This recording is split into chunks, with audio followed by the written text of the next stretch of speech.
లేకపోతే thermal power projects జరిగిందా, లేకపోతే మీకు సంబంధించిన తెలిసినటువంటి ప్రైవేట్ వ్యక్తులకు మేలు జరిగిందా, ఎవరికి జరిగింది? దాదాపు సత్తుపల్లి 3 ఒక్క దాంట్లోనే 65 మిలియన్ టన్స్ నష్టపోతుంది. ఆ పాత వాటికే నడవడానికి సరిపోయే కోల్ లేకుండా ఈ కొత్త రాకుండా చేస్తే, ఈ కొత్త వాటికి కూడా రాకుండా చేస్తే అంతిమంగా నీ ఆలోచన ఏంటి? ఉన్న ఎగ్జిస్టింగ్ థర్మల్ పవర్ ప్లాంట్స్కి అదనంగా యాడ్ అయిన యాదాద్రికి భద్రాద్రికి సింగరేణి నుంచి కోల్ రాకుండా ఉండాలి. అదనంగా వచ్చే కోల్ బ్లాక్స్ ప్రైవేట్ వ్యక్తుల చేతుల్లో పోవాలి. అది ఇది సరిపోతే బయట నుంచి ఇంపోర్ట్ చేసో బయట ప్రైవేట్ వ్యక్తులు సప్లై చేయాలి. ఈ ప్రైవేట్ వ్యక్తులు సప్లై చేయటం కోసమే కదా ఈ కుట్రంతా. నిజంగా ఈ ఆలోచన లేకపోతే చాలా స్పష్టంగా 10 ఏళ్ళు మినిమం ఒక బ్లాక్ అలాట్ చేయించుకోవాలంటే మైనింగ్ ప్లాన్ మొదలుపెట్టి వాడు కోల్ ప్రొడక్షన్ మొదలుపెట్టి సప్లై వచ్చేవరకల్లా మినిమం 5-6 సంవత్సరాలు ఆర్ 10 years, కొన్ని అయితే 10 years కూడా పడుతుంది. ప్లాన్ చేసుకుంటారు. కేవలం సింగరేణి కాలరీస్ మూసేయాలి, అది నష్టపోయేటట్టు చేయాలి, అంతిమంగా వాళ్ళు సప్లై చేయలేని పరిస్థితి సృష్టించాలి. ఆ సృష్టించిన తర్వాత మనకు కావాల్సిన కొద్దిమంది వ్యక్తులతో కోల్ సప్లై థర్మల్ ప్రాజెక్టులు జరగాలి. అది ఇంపోర్ట్ చేసుకొని జరగాల, లేదా బయట నుంచి కొనుక్కొచ్చి తీసుకొచ్చి సప్లై చేయాలా? ఇన్ని రకాలైనటువంటి దుర్మార్గపు ఆలోచనతో చేసి వీటిని వదిలేసిపోతే దాన్ని జాగ్రత్తగా ఆ సింగరేణి కాలనీస్ని ప్లాన్ చేసి ముందు పోయేటట్టు చేస్తూ వచ్చిన దగ్గర నుంచి ఆ 2 బ్లాకులు ఎట్లా తెచ్చుకోవాలా, బయట ఉన్న బ్లాక్ ఎట్లా రావాలి, కేంద్ర ప్రభుత్వంతో ముఖ్యమంత్రి రేవంత్ రెడ్డి గారు కానీ నేను కానీ మిగతా మంత్రులు కానీ అనేక సార్లు కలిసి ఈ బ్లాకులు తెచ్చుకోవడం కోసం ప్రయత్నం చేస్తుంటే ఇప్పుడు మళ్ళీ తగుదనమ్మాలి మళ్ళీ మొదలుపెట్టారు.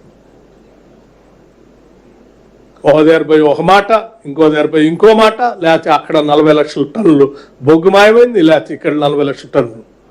నేను అడిగా, ఓపెన్ హౌస్ పెట్టి మీడియా మిత్రులు అందరూ మధ్యలో కూర్చోబెట్టారు, ఏందా 40 లక్షల టన్నులు అంటున్నారు, ఉందా బొగ్గు ఎట్ట తీసుకుపోతారంటే, సార్ 1 కేజీ బొగ్గు కూడా బయటికి పోవడానికి అవకాశం జియో ఫెన్సింగ్ సిస్టమ్ సింగరేణి కాలనీస్లో ఏర్పాటు చేసింది. ఈరోజు కాదు ఇది వ్యవస్థ. ఇది సింగరేణి కాలనీస్ బ్రిటిషర్స్ పెట్టింది, వాళ్ళని చూసింది. ఆ తర్వాత ఉమ్మడి రాష్ట్ర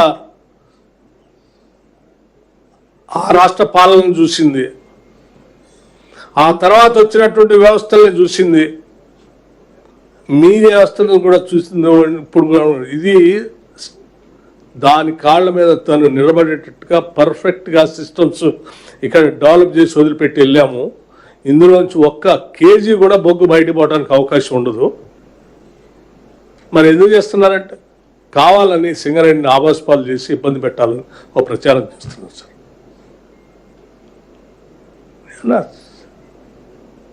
నీ సొంత బిడ్డ సింగరేణి తెలంగాణ రాష్ట్ర ప్రజల ఆస్తి, 40,000 మంది కార్మికులు దాని మీద పని చేసుకుంటూ పోతా ఉన్నారు. సింగరేణి నష్టపరిస్తే ఎవరికి నష్టం? అంతిమంగా తెలంగాణకు నష్టం.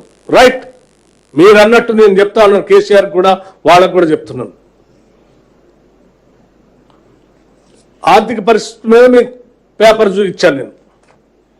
ఆర్బీఐ కట్టింది లెక్కలతో సహా మీకు చూపించాము, బ్యాంకులు కట్టింది. సింగరేణికి సంబంధించి కూడా మీరు 40 లక్షల బొగ్గు మిస్ అయిందని అంటున్నారు కదా, సింగరేణికి కొత్త బ్లాకులు రాకుండా ఎట్లా అడ్డుకున్నారో నేను వాస్తవాలను తెలుసుకొని మీకు చెప్పాను. 40 లక్షల బొగ్గు పోయిందని చెప్తా ఉన్నారు కదా, నేను ఎవరో హరీష్ రావు మాట్లాడుతుంటే అబద్ధాలు ఏదో మాట్లాడతానులే అనుకున్నాను. చివరికి నిన్న కేటీఆర్ కూడా మాట్లాడు. రైట్, సింగరేణికి సంబంధించి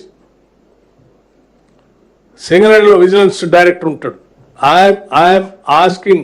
I'm ordering for an enquiry. Singareni vigilance డైరెక్టర్ని ఐఎమ్ ఆర్డర్ చేస్తా ఉన్నాను నేను. he will get into full details and he has to submit the report to the government.